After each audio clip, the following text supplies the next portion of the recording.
Официальная агитационная кампания стартует 11 ноября. Намерение баллотироваться за места в столичном парламенте изъявили желание пока 15 политических партий. При этом списки своих кандидатов для регистрации в территориальную комиссию подали далеко не все из них.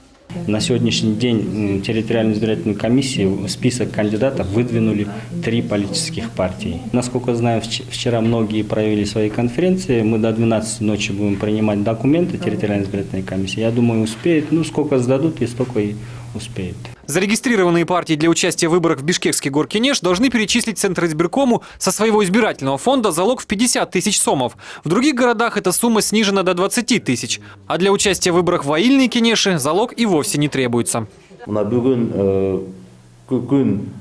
Если в городских кенешах крайний срок регистрации сегодня, то в аильных через 10 дней. До этого ЦИК должны проверить такую информацию о кандидатах, как наличие судимости и действительное место жительства.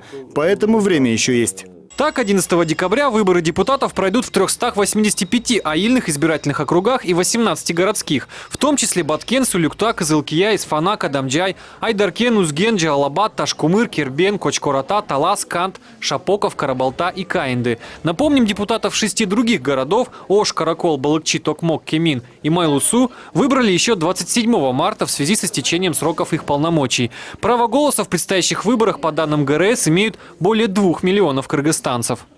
В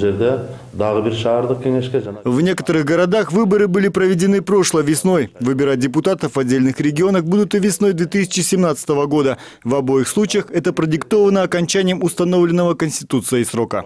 На этот же день, 11 декабря, назначен, отметим, и референдум по поправкам в Конституцию. Сам закон в прошедшую среду, напомним, Палата одобрила в окончательном 3-м чтении. А сегодня документ подписан президентом Алмазбеком Атамбаевым. И, как ранее заявлялось, на голосование будет вынесен всего один вопрос с 2 вариантами ответов – «за» или «против». Алексей Немашкал, Мирим Ташибекова, Владимир Кулбалдеев, НТС.